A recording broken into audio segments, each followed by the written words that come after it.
Hello, everybody. I'm Ken Francis, And I'm Philip Robinson. and we are presently on tour. This is why we're kind of wrinkled and disheveled here. We cycled 9 days so far. 9 days, yes. Starting in Omaha, Nebraska.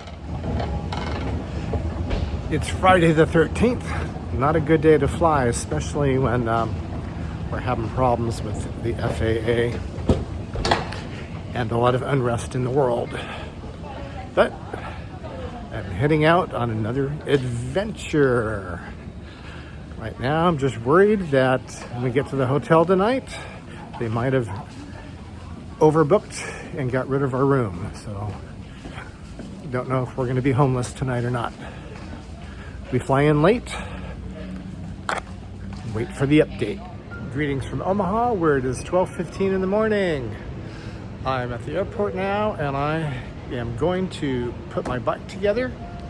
I've got my tools in my bag with my knife, and I'm going to open that up, slash the box open, take my Allen wrench out, and put the bike together.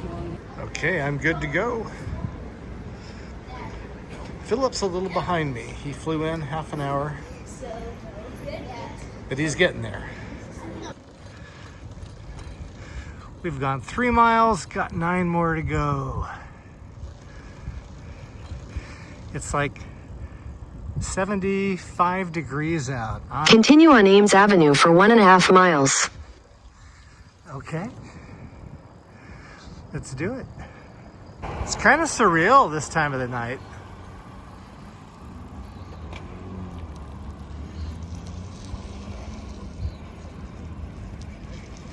We've had 2 wonderful nights stay here at the condo of friends Barbara and Ben, and now it looks like we're going to be turning our bicycles towards Kansas City and St. Louis.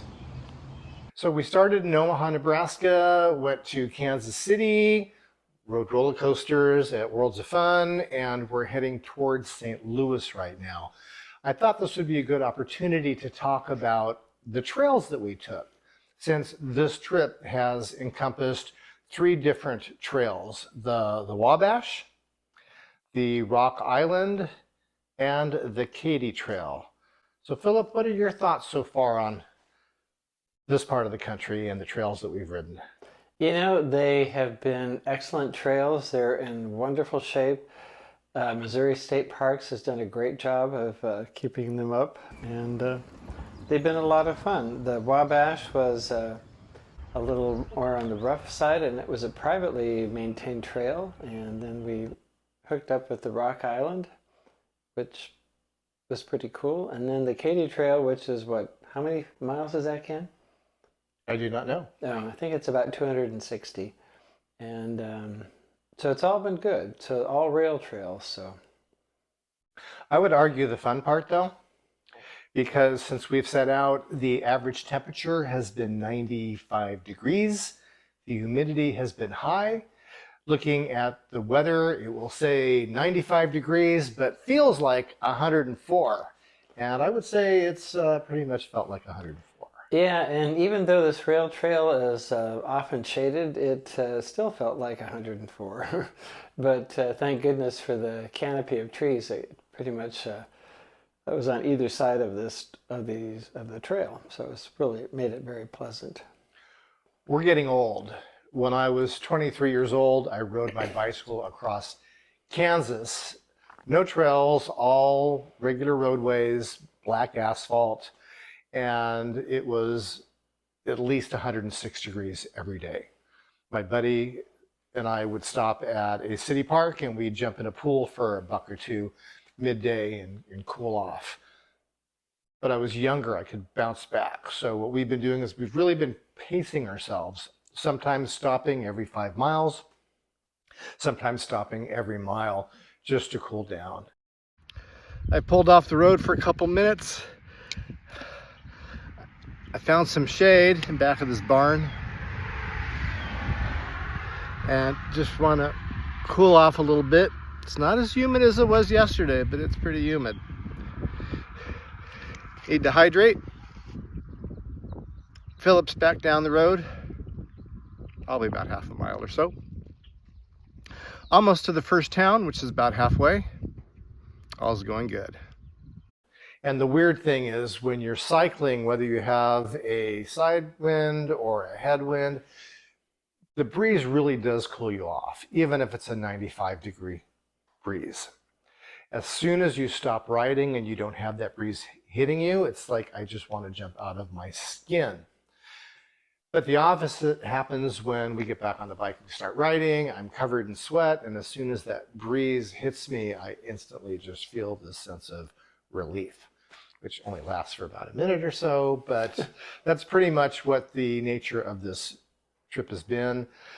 We did have a stretch between the Wabash and getting to Kansas City before getting on the Rock Island Trail, where we were on a lot of country roads, sometimes gravel. We went through an area called the Monkey Mountains, which were not fun because they were not hard packed gravel. They were loose gravel and very, very hilly.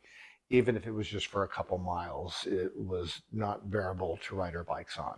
So we ended up, in that case, there was a local there, and he says, oh no, you've got to go back down this hill and take a left to the railroad tracks and then follow the roadbed for about, what, 2 miles, I think? And About that. so, you know, railroad roadbeds are notoriously sort of rocky, and but it actually turned out okay. And we got to the silos that he talked about, and then we took another left to get back on the regular road, and away we went. But I will say, for me, coming from Seattle, this kind of heat and humidity is a little tough for me because we don't really have it there. So this is the one time I think I did appreciate a headwind every now and then because it really did a great job of sort of cooling you off. Yeah, all's good. It's been a nice, it's been different and fun. Very friendly people along the way.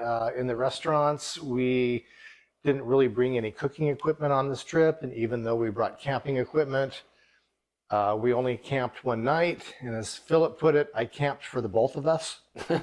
Yes, camp for the both of us. We were in the town of Boonville, and we were sort of having a late lunch, and it's like, yeah, no, Ken, you can go do the campground. It was called the Roundhouse, which the next day I went by, it was sort of, you know, fun because I'm somewhat of a train buff, and so seeing some of these old things and sort of restored and new, you know, depots and things like that, it was sort of fun for me. So, yeah, no, Ken camped for the both of us that night, and I stayed at the casino there. So Philip had air conditioning. And I think this is the important thing with camping here this time of the year is there tends to be a lot more humidity.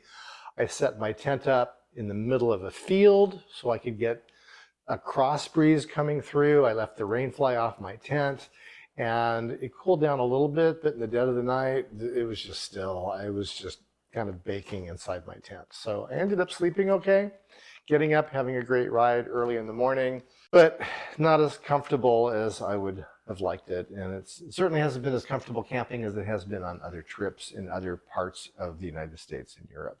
Yeah. Yeah, it's been, well, I haven't camped, so I can't really say, but, you know, that's what a credit card's for. You know, every now and then you need a motel or a hotel and to get you to the next destination, so. Yeah, and there was a mix-up for tonight. We were thinking that we were staying with friends, but there was a mix-up with my communication. I take full responsibility for it. When I said, we're coming by and we'd love to see you, I wasn't clear about we'd love to see you and stay with you. So a little mix-up there, but we contacted a warm showers host in the city and they had a spare place for us to stay, and this is why we're doing the video here, is because it's just such an amazing environment, very nice people. We were down on the lake earlier and they had a kayak for us to go out on, so we did get a little bit of paddling on this trip, so things worked out well with that. And then tomorrow is going to be my last day of the ride because I'm jumping off the trail a day before Philip to spend some time with family that I have here in the St. Louis area. And then I'll be riding more roller coasters at Six Flags Mid-America, St. Louis on Thursday, and I'll be picking Philip up around St. Clair afterwards, and we'll end the 550, 600 mile journey since Omaha. Yeah. Yeah, I'll continue on past the town of Washington, I guess is where Ken will take a right and end up in like St. Charles and that area. So pretty much the end, or in our case, it's the end. But for a lot of people, it's the beginning of the Lewis and Clark route. So it's been sort of fun. They always have a few little historical placards here, there, and everywhere talking about past glories of towns along the way, and some nice history. So it's been a great experience to do the Lewis and Clark, at least this small part of the Lewis and Clark Trail. What I have loved about this trail system is the shade, because I generally don't like to ride with my shirt on because I just need as much ventilation as possible to cool down. So I've really appreciated the shade. However, when you're cycling in a tunnel, distance is very distorted. The dirt actually kind of slows you down as opposed to being on pavement. And after being in a tunnel for like 5 or 6 days now, it's like I think I've seen enough green tunnel. So I'm going to spend some time with family. I think there's even going to be a birthday party tomorrow afternoon. So I'm looking forward to that, and won't be a problem picking Philip up the next day.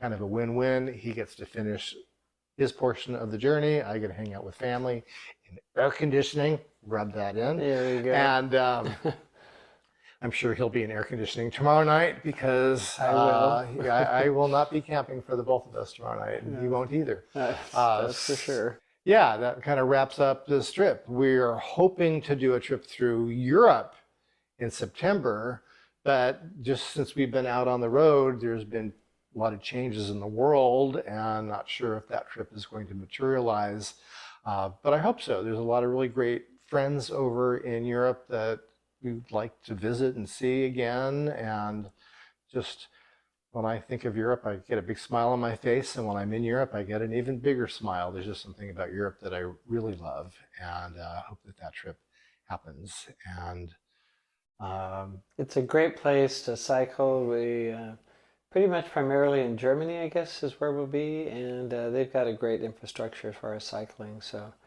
if they don't have a path next to the road, you're probably not supposed to be on the road. So phone's about to die. Anyway, we're tired, we're wilted, hopefully not too dehydrated, and we've got to get up tomorrow and do it all over again. Thank you so much for watching. thank you. And I'm Ken, and this is Philip. and we'll see you down the road.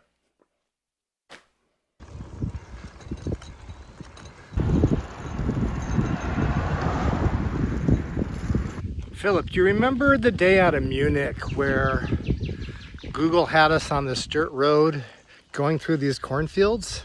I do. Because today looks pretty much the same. It does. I'd say the only difference is over there, the birds were chirping in German. Yes. And what were you going to say? I feel like this trail is taking us to the highest point in Iowa. Sure feels that way. A little hot today. Very hot. Ah! Okay.